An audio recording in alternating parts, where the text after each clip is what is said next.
नमस्कार विद्यार्थी मित्रांनो, VJS ई स्टडी या यूट्यूब चॅनलवरती तुमचं पुन्हा एकदा स्वागत आहे. आज आपण पॉलिटीच्या लेक्चर सिरीजमधलं तिसरं लेक्चर रेकॉर्ड करतोय की ज्याचं नाव आहे राज्यघटनेची वैशिष्ट्ये, म्हणजेच भारतीय राज्यघटनेची काही जी महत्त्वाची आणि प्रमुख वैशिष्ट्ये आहेत तर ती आज आपण इकडे डिस्कस करणार आहोत. पाठीमागं मग आपण घटना निर्मितीची प्रोसेस पाहिली आणि त्याच्या अगोदर आपण हिस्टॉरिकल बॅकग्राऊंड पाहिलेला आहे. तर ते दोन्ही लेक्चर कसे वाटले तुम्ही मला याही लेक्चर खाली कमेंट बॉक्समध्ये खाली कमेंट करून सांगू शकता. आज जे आपल्या भारतीय राज्यघटनेची जी प्रमुख वैशिष्ट्ये आहेत, अगदी राज्यघटना आपण अंमलात आणल्यापासून ते अगदी आजपर्यंत विविध घटना दुरुस्त झालेल्या आहेत आणि त्या घटना दुरुस्तीनुसार भारतीय राज्यघटनेत जी काही नवीन वैशिष्ट्ये होती ती तशीच राहिलेली आहेत आणि काही अजून नवीन वैशिष्ट्यांचा समावेश करण्यात आलेला आहे. तर त्याच्याबद्दल माहिती देणारा हा एक आपला मोठा व्हिडिओ असणार आहे आणि आज आपण या व्हिडिओमधून पूर्ण भारतीय राज्यघटनेची वैशिष्ट्ये डिस्कस करणार आहोत. तत्पूर्वी जर का तुम्ही अजून VJS स्टडीच्या विविध प्लॅटफॉर्मला सोशल लर्निंग प्लॅटफॉर्मला जॉईन झाला नसाल तर तुम्ही यूट्यूब की जे तुम्ही आत्ता सबस्क्राईब केलं असेल, नसेल सबस्क्राईब केलं तर यूट्यूबचं चॅनल सबस्क्राईब करा.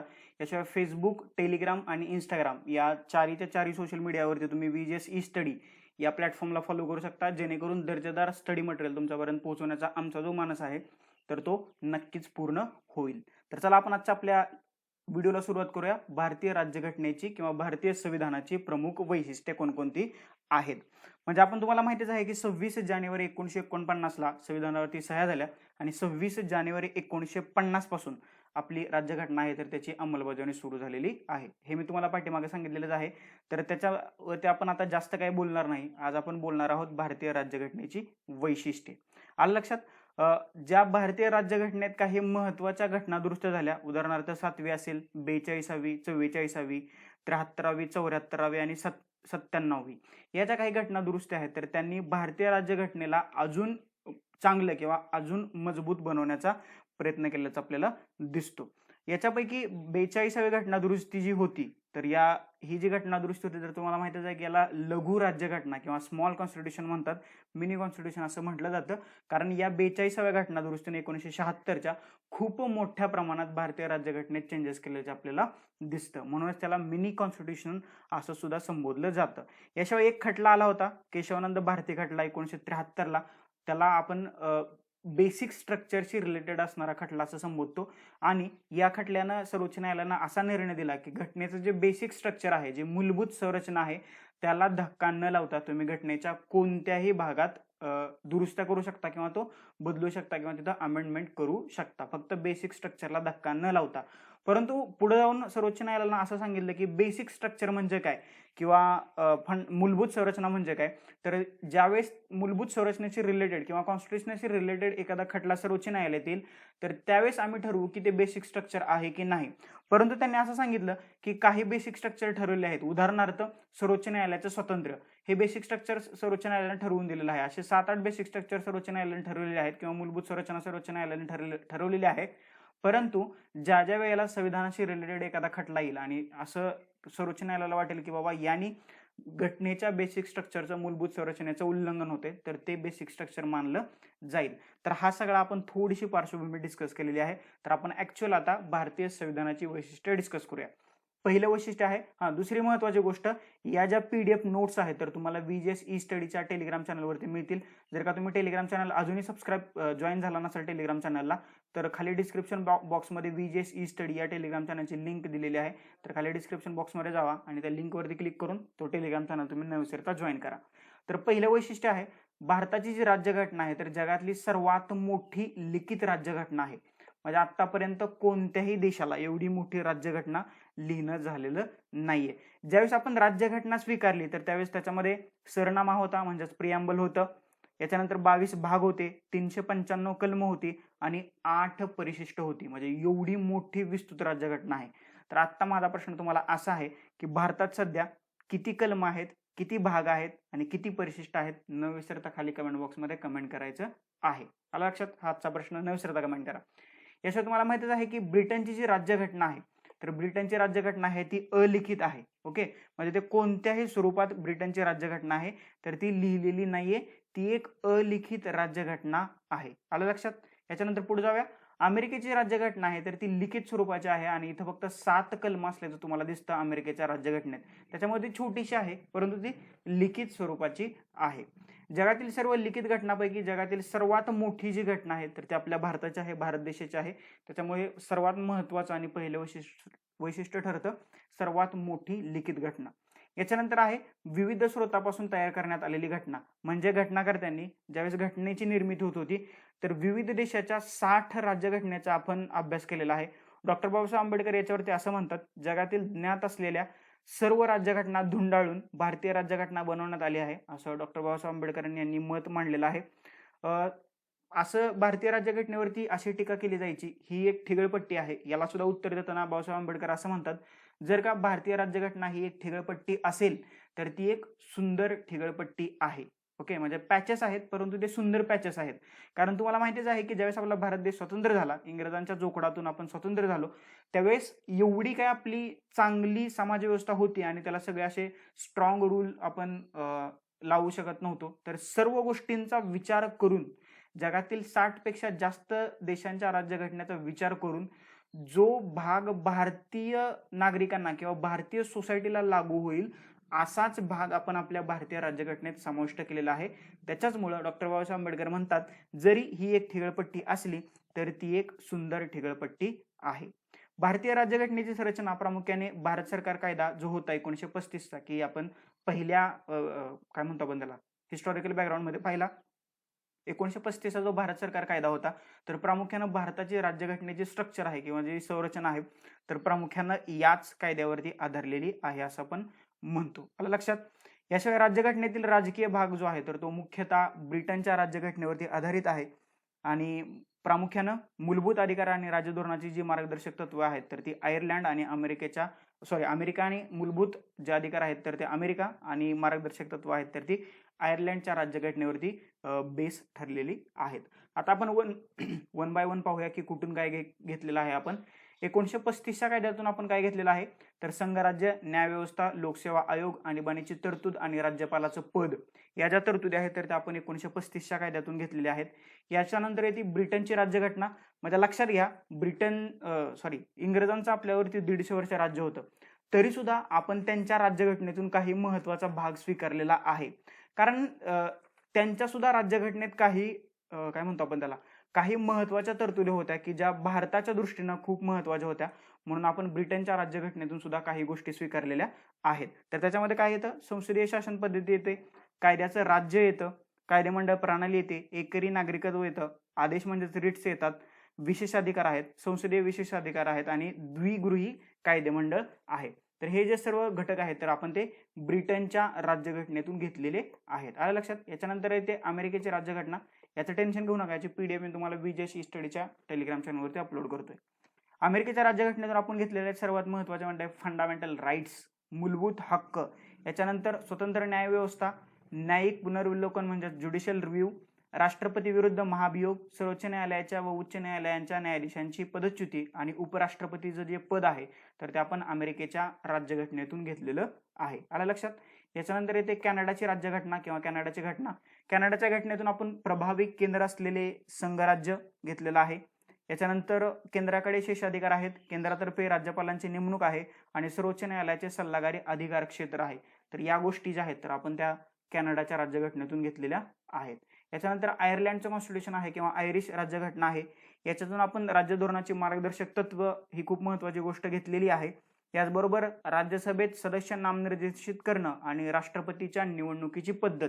आता ही जी राष्ट्रपतीच्या निवडणुकीची पद्धत आहे तर बऱ्याच वेळेला आयोगाने याच्यावरती प्रश्न विचारलेला आहे, म्हणजे ही कोणत्या कॉन्स्टिट्यूशन मधून आपण घेतलेली आहे.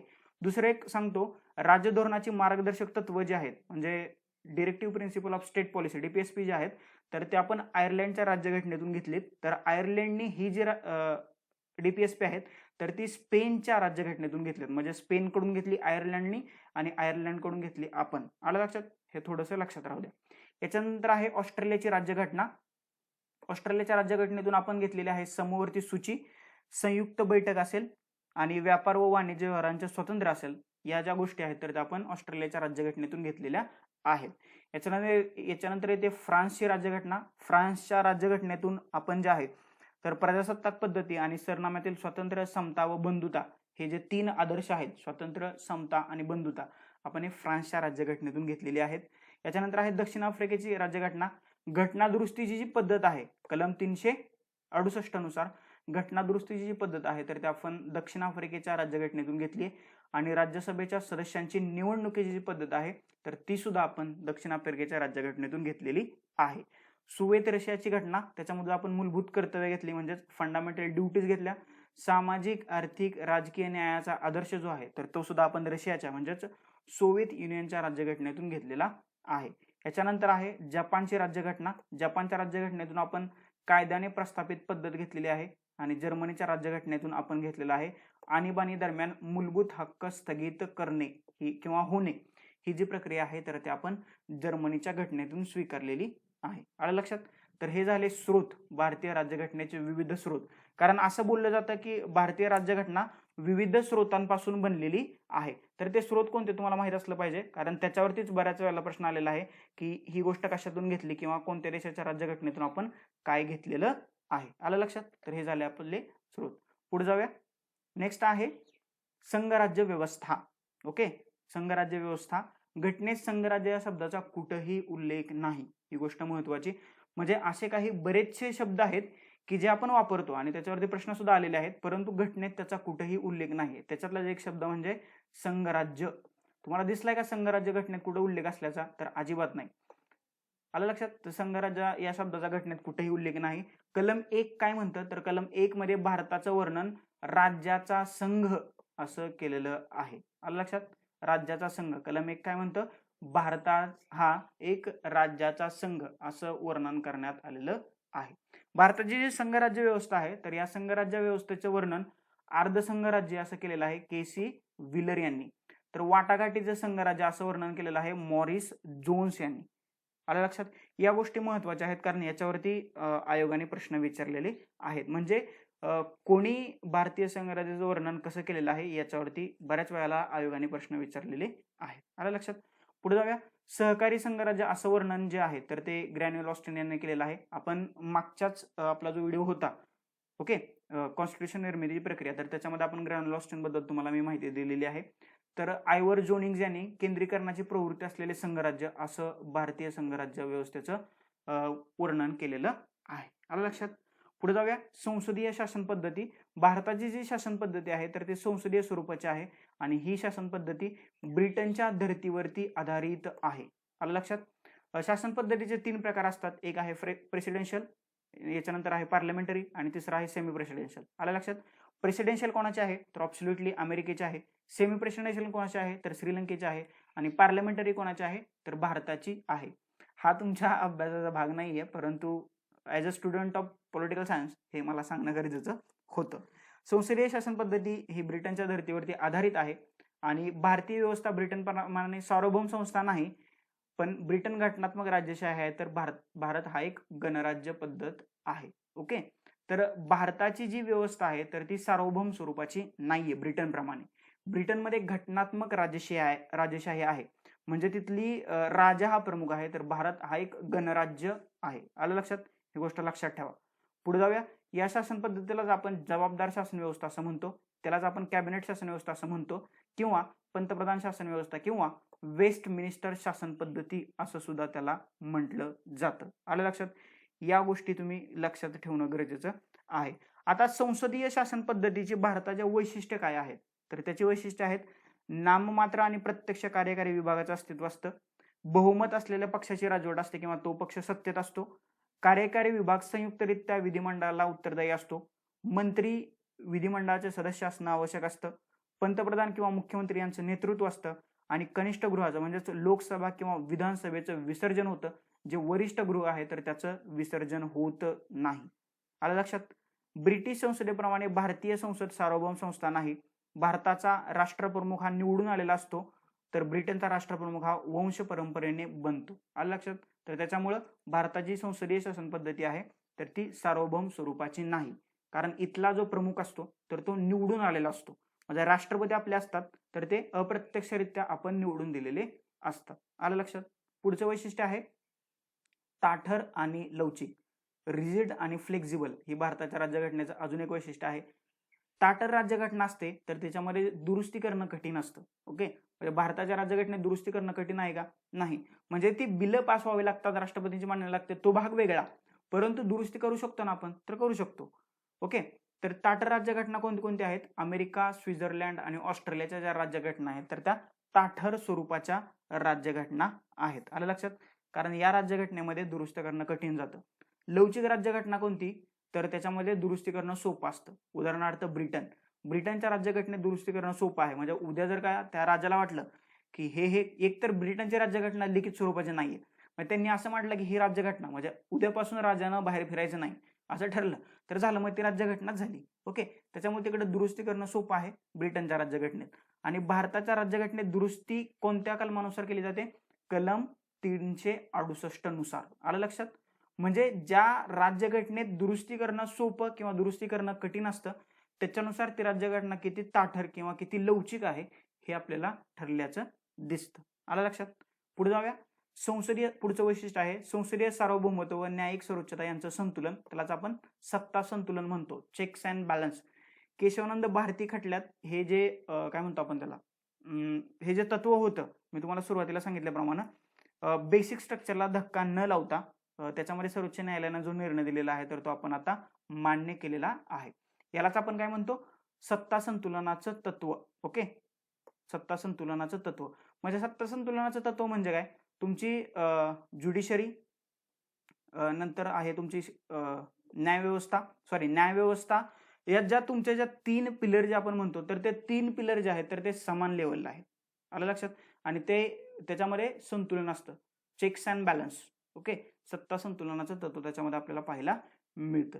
याच्यानंतर आहे स्वतंत्र आणि एकात्मिक न्यायव्यवस्था. म्हणजे आपली जी न्यायव्यवस्था आहे तर ती पूर्णपणे स्वतंत्र आहे किंवा एकात्म स्वरूपाची आहे. त्याच्यामध्ये काय म्हणतो आपण त्याला, ढवळाढवळ करायला कोणत्याही प्रकारचा चान्स नाही.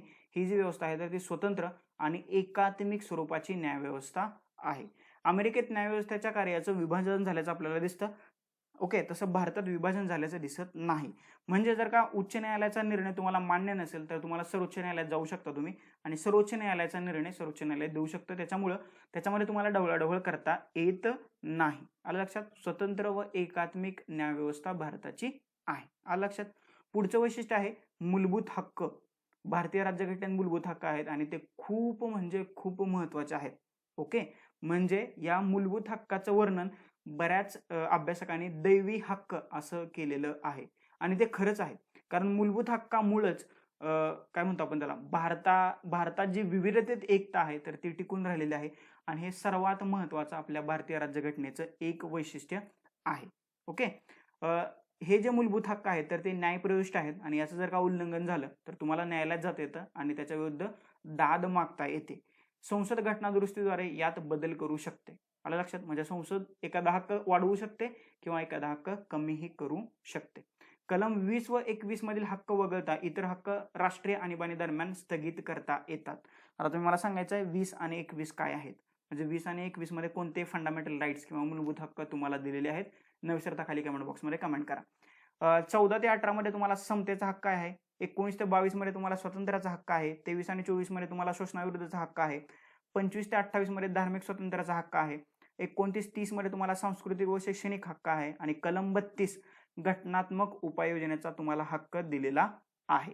मूलभूत हक्क हे निरंकुश किंवा अनिर्बंध नसून त्यावर योग्य बंधने आहेत. ही गोष्ट खूप महत्वाची आहे की त्याच्यावरती निरंकुश आहेत किंवा अनिर्बंध आहेत असं काही नाहीये, त्याच्यावरती योग्य बंधनं आहेत. हे हक्क दृढ नसून घटना दुरुस्ती कायद्याने संसद ते कमी करू शकते किंवा ते रद्दही करू शकते. ओके, म्हणजे असं काही नाही की तुम्हाला हक्क दिले म्हटलं तुम्ही काही करू शकता. संसद कायदा करून त्याच्यावरती निर्बंध घालू शकते, ते रद्द करू शकते किंवा त्याच्यावरती नियंत्रण घालू शकते. आलं लक्षात? पुढे जाऊया. नेक्स्ट आहे राज्य धोरणाची मार्गदर्शक तत्वे. हा टॉपिक खूप महत्वाचा आहे की जसं लोकांना काही हक्क दिले आहेत तसंच राज्यानं किंवा संस्थेनं लोकांसाठी काय करावं त्याच्यासाठी सुद्धा राज्य धोरणाची मार्गदर्शक तत्व दिलेले आहेत. भाग 4 मध्ये सामाजिक, गांधीवादी आणि उदारमतवादी अशी तुम्हाला 3 प्रकारची राज्य धोरणाची मार्गदर्शक तत्वे दिल्याचं दिसून येतं. परंतु राज्यघटनेत कुठेही सामाजिक, गांधीवादी आणि उदारमतवादी असं डिवायडेशन केलेलं नाहीये. हे नंतर डिवायडेशन केलं कोणी? अभ्यासकांनी. नाहीतर तुम्ही शोधत बसाल की सामाजिक तत्वे कोणती, गांधीवादी कोणती, उदारमतवादी कोणती. राज्यघटनेत असं वर्णन नाहीये. हे पुढे अभ्यासकांनी केलेलं आहे. पुन्हा एकदा सांगतोय. डॉक्टर बाबासाहेब आंबेडकर राज्यधोरणाच्या मार्गदर्शक तत्वाला म्हणतात की भारतीय राज्यघटनेचं एक नाविन्यपूर्ण वैशिष्ट्य आहे. ओके, म्हणजे राज्यघटनेनं लोकांसाठी काय करावं याची एक यादी DPS म्हणजे directive principle of state policy, म्हणजे राज्य चालवताना लोकांसाठी राज्य व्यवस्थेनं काय करावं त्याची यादी याच्यामध्ये दिलेली आहे. आलं लक्षात? परंतु याच्या महत्वाची गोष्ट म्हणजे राज्य धोरणाच्या तत्वाबाबत तुम्हाला न्यायालयात जाता येत नाही. म्हणजे ही काय नाहीत तर न्याय प्रविष्ट नाही. तिथे लिहिलंय मी, जर का या तत्वाचं उल्लंघन झालं तर तुम्हाला न्यायालयात जाता येणार नाही. म्हणजेच ही तत्व जी आहेत तर ती न्याय प्रविष्ट नाहीत. कल्याणकारी राज्याच्या निर्मितीसाठी सामाजिक आर्थिक न्याय मिळवून देण्यासाठी ही तत्व देण्यात आलेली आहेत आणि त्याचंच डिवायडेशन जे आहे तर सामाजिक, गांधीवादी आणि उदारमतवादी असं केलेलं आहे. आलं लक्षात? मिनर्वा मिल्स खटला जो होता 1980चा, हे खटले तुम्हाला जोड्या लावायला विचारले जाऊ शकतात. म्हणजे एका बाजूला तुम्हाला साल दिलं जाऊ शकतं आणि एका बाजूला साल जर दिलं तर दुसऱ्या बाजूला तुम्हाला तो खटला दिला जाईल. तर मिनर्वा मिल्स खटला होता तर तो 1980चा आहे. भारतीय घटना मूलभूत हक्क आणि DPSP मधील संतुलनावर उभी आहे असा निर्णय सर्वोच्च न्यायालयाने दिला. कोणत्या खटल्यात? मिनर्वा मिल्स खटला, की जो 1980चा होता. हे तत्व खूप महत्वाचं, हा खटला खूप महत्वाचा आहे आपल्या अभ्यासाच्या दृष्टीनं.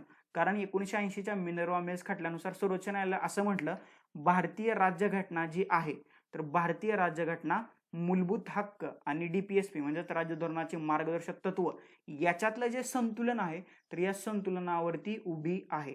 म्हणजे लोकांना जे हक्क दिलेले आहेत तेही तेवढंच महत्वाचं आहे, परंतु राज्यांनी लोकांसाठी काय करावं हे सुद्धा तेवढंच महत्वाचं आहे. आलं लक्षात? याच्यानंतर पुढे जाऊया. मूलभूत कर्तव्य म्हणजेच फंडामेंटल ड्युटीज. ओके, मूलभूत कर्तव्य. जसं आपण मूलभूत हक्कांचं आपण जेवढा आपण वापर करून घेतो तर तेवढा आपण मूलभूत कर्तव्यांचा वापर करून घेतो का किंवा वापर करतो का, हे एक प्रश्नचिन्ह आहे. म्हणजे जी भारताचे ज्या काही हिस्टॉरिकल मॉन्युमेंट्स आहेत किंवा जे काही संग्रह आहेत त्याचं आपण तेवढं संरक्षण करतो का, किंवा किल्ल्यावर आपण नाव लिहून येतो की नाही, हे थोडंसं आपण आत्मपरीक्षण करणं गरजेचं आहे. महत्वाची गोष्ट म्हणजे मूळ राज्यघटना जी आहे तर त्या मूळ राज्यघटनेत मूलभूत कर्तव्यांचा समावेश नव्हता. आलं लक्षात? याच्यावरती प्रश्न येऊन गेलेले आहेत. जी नवीन विद्यार्थी अभ्यास करतात तर त्यांच्यासाठी सांगतो, जी फंडामेंटल ड्युटीज आहेत, मूलभूत कर्तव्य आहेत, तर त्याचा मूळ राज्यघटनेत समावेश नव्हता. मग याचा समावेश कधी झाला तर स्वर्णसिंह समितीच्या शिफारशीवरून जी 42वी घटना दुरुस्ती होती ना, 42व्या घटना दुरुस्तीनं 1976च्या याचा राज्यघटनेत समाविष्ट करण्यात आला. त्याच्यामुळेच 42वी घटना दुरुस्ती आहे तर तिला मिनी कॉन्स्टिट्यूशन असं संबोधलं जातं. आलं लक्षात? तर ही जी मूलभूत कर्तव्य आहेत तर ती कलम 51A मध्ये आहे, भारतीय राज्यघटनेच्या कलम 51A मध्ये, आणि एकूण 11 मूलभूत कर्तव्य आहेत. पुढे आपण याच्याबद्दल जरा डिटेलमध्ये डिस्कस करणारच आहोत. याच्यानंतरचं वैशिष्ट्य आहे आणीबाणी विषयक तरतुदी. आणीबाणीच्या काळात भारतातील संघराज्य व्यवस्था एकात्म व्यवस्थेत परावर्तित होते आणि सर्वोच्च अधिकार केंद्राकडे आपल्याला गेल्याचं दिसून येतं. ज्यावेळेस आपण आणीबाणीचा टॉपिक घेऊ तर ते अजून आपण डिटेलमध्ये डिस्कस करूया. ओके, फक्त कलम लक्षात ठेवा. कलम 352 राष्ट्रीय आणीबाणी, कलम 356 राष्ट्रपती राजवट राज्यांसाठी आणि कलम 360 वित्तीय आणीबाणी. वित्तीय आणीबाणीबद्दल मी एक व्हिडिओ बनवलेला आहे ऑलरेडी, तर तुम्हाला वरती आय बटन मध्ये देतोय. तर ती वित्तीय आणीबाणी काय आहे तर ती तुम्हाला आय बटन मधल्या व्हिडिओवरती क्लिक करा. तो व्हिडिओ तुम्ही न विसरता पहा. याशिवाय आपण नंतरही डिस्कस करूया. याच्यानंतर पुढे जाऊया. एकेरी नागरिकत्व म्हणजे भारतातलं जे नागरिकत्व आहे, ओके, म्हणजे सिटिझनशिप आहे तर ती एकेरी स्वरूपाची आहे. म्हणजे तुम्ही फक्त भारताचेच नागरिक असू शकता.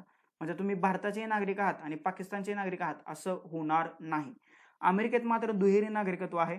म्हणजे अमेरिकेतील प्रत्येक व्यक्ती अमेरिकेतल्या पहिल्यांदा राज्याची ती नागरिक असते आणि नंतर अमेरिका या देशाची नागरिक असते. तसं भारतात काय आहे का, म्हणजे पहिल्यांदा मी महाराष्ट्राचा नागरिक आणि नंतर मी भारताचा नागरिक असं काय आहे का, तर असं अजिबात नाही. तुम्ही भारताचे आणि भारताचेच नागरिक असता. म्हणजे भारतातली जी नागरिकत्वाची पद्धत आहे तर ती एकेरी नागरिकत्व स्वरूपाची आहे. जरी भारतीय राज्यघटनेचं स्वरूप संघराज्य असलं व त्यात केंद्र व राज्य अशी दुहेरी राज्यव्यवस्था असली तरी सुद्धा भारताचं नागरिकत्व हे एकेरी स्वरूपाचं असल्याचं आपल्याला दिसतं. मात्र अमेरिकेत कसं आहे तर अमेरिकेत मात्र दुहेरी नागरिकत्व आहे. भारतामध्ये मात्र कोणत्याही राज्यात जन्म झाला असेल किंवा कोणत्याही राज्यात वास्तव्य असेल तरी सर्व नागरिकांना संपूर्ण देशभर नागरिकत्वाचे समान राजकीय आणि नागरी अधिकार असतात आणि आदिवासी क्षेत्र जम्मू आणि काश्मीर इत्यादी वगळता त्यांच्यात कोणताही भेदभाव केला जात नाही. ओके, आता अमेरिकेतलं जम्मू आणि काश्मीरमधलं सुद्धा कलम 370 काढून घेतल्यामुळं इतर राज्य आणि जम्मू आणि काश्मीरचा दर्जा आता समान झालेला आहे. आलं लक्षात? पुढे जाऊया. सार्वत्रिक प्रौढ मतदान ही गोष्ट खूप महत्वाची आहे. सार्वत्रिक प्रौढ मतदान आहे म्हणजे ज्यावेळेस तुम्ही वयाची किती वर्ष 18 वर्ष पूर्ण करता तर तुम्हाला मतदानाचा अधिकार प्राप्त होतो. एक व्यक्ती एक मत असा भारताचा क्रायटेरिया आहे. मतदानाचं वय 61वी घटना दुरुस्ती 1988 नुसार 21 वरून 18 करण्यात आलेलं आहे आणि याच्यावरती प्रश्न आयोगाने विचारलेला आहे. 61वी घटना दुरुस्ती जी होती 1988 ला झालेली त्यांनी मतदानाचं वय अगोदर 21 होतं तर ते 18 वरती आणलेलं आहे. म्हणजे 18 वर्ष झाल्यानंतर तुम्ही सज्ञान होता आणि तुम्हाला मतदानाचा अधिकार येतो. ओके, किती लोक पार पाडतात मतदानाचा अधिकार त्याला खाली कमेंट बॉक्समध्ये कमेंट करा आणि मला सांगा मतदान करणं हा मूलभूत अधिकार आहे की नाही. न विसरता खाली कमेंट बॉक्समध्ये तुम्ही मला कमेंट करायचं आहे. कलम 326 नुसार सार्वत्रिक प्रौढ मतदानाच्या व्यवस्थेची तरतूद करण्यात आलेली आहे आणि कलम 324 नुसार कशाची तरतूद करण्यात आलेली आहे? Election commission. ओके, कलम 324 इलेक्शन कमिशन तर कलम 326 नुसार सार्वत्रिक प्रौढ मतदानाच्या व्यवस्थेची तरतूद करण्यात आलेली आहे. याच्यानंतर पुढे धर्मनिरपेक्ष राज्य, सर्व धर्मांना समान वागणूक. ओके, ही गोष्ट खूप महत्वाची आहे. जे भारतातले जेवढे सर्व धर्म आहेत तर त्यांना भारतीय राज्यघटना समान वागणूक देत आहे. भारतासारख्या बहुधर्मीय समाजासाठी धर्मनिरपेक्ष या शब्दाची नकारात्मक व्याख्या लागू पडत नाही. त्यामुळे सर्व धर्मांना समान सन्मान दिला जातो. ओके, भारतातलं जे धर्मनिरपेक्षता आहे तर ती सकारात्मक स्वरूपाची आहे ना की नकारात्मक. आलं लक्षात? म्हणजे जर का तुम्हाला प्रश्न विचारला भारतातली जी धर्मनिरपेक्षता आहे तर ती कशा स्वरूपाची आहे तर ती सकारात्मक स्वरूपाची आहे. भारत हे एक धर्मनिरपेक्ष राष्ट्र आहे. भारतीय राज्यघटनेत म्हटलं आहे. त्यामुळे भारतीय राज्याच्या विशिष्ट असा अधिकृत धर्म नाही. ओके, कुठंही अधिकृत धर्म नाही. राज्यघटनेच्या काही तरतुदीवरून आपल्याला असं दिसून येतं की धर्मनिरपेक्षता आहे. सन 1976च्या 42व्या घटना दुरुस्ती अन्वये भारतीय राज्यघटनेच्या सरनाम्यामध्ये धर्मनिरपेक्ष या संज्ञेचा उल्लेख करण्यात आलेला आहे किंवा हा शब्द टाकण्यात आलेला आहे. सरनाम्यामध्ये भारताच्या सर्व नागरिकांना विश्वास, श्रद्धा व उपासनेचं स्वातंत्र्य दिलेलं आहे. कलम 14 नुसार कायद्यासमोर समानता आणि कायद्याचं समान संरक्षण आहे. कलम 15 नुसार कोणत्याही नागरिकाच्या बाबतीत राज्य भेदभाव करणार नाही असं म्हटलंय. कलम 16 नुसार सार्वजनिक नोकऱ्यामध्ये सर्वांना समान संधी असेल आणि याच काही कलमांवरून पुढे आपण एक कलम डिस्कस करणारच आहोत. भारत हे एक धर्मनिरपेक्ष राज्य आहे आणि भारताची जी धर्मनिरपेक्षतेची जी संज्ञा जी आहे तर ती सकारात्मक स्वरूपाची आहे. आलं लक्षात? तर हे होते भारतीय राज्यघटनेची काही महत्वाची वैशिष्ट्ये. आपण ही महत्वाची वैशिष्ट्ये पाहिलेलीच आहेत. परंतु एका ही जरी महत्वाची वैशिष्ट्ये झाली असली तरी भारतीय राज्यघटनेवरती काही प्रमाणात टीका सुद्धा होत असल्याचं आपल्याला दिसतं. काही टीका होती ते आपण पाहूया. भारतीय राज्यघटना 1935च्या कायद्यातून घेतलेली आहे अशी टीका आयव्हर जोनिंग्ज ब्रिटिश कायदेतज्ञ आहे आणि एन श्रीनिवासन यांनी केलेली आहे. तर पुढची टीका आहे आम्हाला वीणा किंवा सतार यांचं संगीत हवे होतं पण इथं इंग्लिश घोष आहेत असं भारतीय घटना समितीचे सदस्य के हनुमंतया यांनी टीका केलेली आहे. याच्यानंतर सर आयव्हर जोनिंग्ज पुढे म्हणतो की हे एक वकिलांचं नंदनवन आहे. भारतीय राज्यघटना म्हणजे वकिलांचं नंदनवन आहे. एच के माहेश्वरी घटना समितीचे सदस्य होते. ते म्हणतात वकिलांना भरपूर काम मिळेल अशी भारतीय राज्यघटना आहे. मी तुम्हाला पुन्हा म्हणजे याच्या अगोदरच्या व्हिडिओमध्ये सुद्धा मी तुम्हाला सांगितलेलं आहे एखादं जर का चांगलं काम होत असेल तर त्याचा तेवढाच वावा सुद्धा होते आणि त्याच्यावरती तेवढीच टीका सुद्धा होत असते. तर हे काही आपण भारतीय राज्यघटनेची काही वैशिष्ट्य पाहिलेली आहेत. आता ही जी वैशिष्ट्ये आहेत तर ते पुढे आपण जसं जसं व्हिडिओ लेक्चर सिरीज पुढे जाईल तसं तसं आपण आता मूलभूत हक्क आपण पाहणार आहोत, DPSP पाहणार आहोत, सरनामा पाहणार आहोत, सहकारी संस्था पाहणार आहोत, न्यायालय पाहणार आहोत, आणीबाणीविषयक तरतुदी पाहणार आहोत. तर हे तुम्हाला एक ब्रॉड लेवलला मी सांगितलं की कसे कोणती राज्यघटनेची वैशिष्ट्ये आहेत ते पुढे आपण डिटेलमध्ये पाहण्याचा प्रयत्न करणार आहोत. तर हा होता एक छोटासा व्हिडिओ की ज्याच्यामध्ये मी भारतीय राज्यघटनेची प्रमुख वैशिष्ट्ये सांगितलेली आहेत. पुढे आपण हे डिटेलमध्ये अजून पाहणारच आहोत. याशिवाय हा व्हिडिओ तुम्हाला कसा वाटला नक्की मला खाली कमेंट बॉक्समध्ये कमेंट करा. तुमचे काही डाऊट, क्वेरीज, क्वेश्चन, सजेशन असतील तर ते सुद्धा कमेंट बॉक्समध्ये कमेंट करा. याशिवाय तुम्ही अजूनही जर का आपलं युट्यूब चॅनल सबस्क्राईब केला नसेल तर न विसरता सबस्क्राईब करा आणि शेजारी जी बेल आयकॉन दिलेली आहे ती प्रेस करा की जेणेकरून नवीन व्हिडिओचे नोटिफिकेशन तुम्हाला सर्वात पहिल्यांदा मिळतील. तर थँक्यू सो मच. धन्यवाद मित्रांनो. नेक्स्ट व्हिडिओमध्ये आपण भेटूयाच.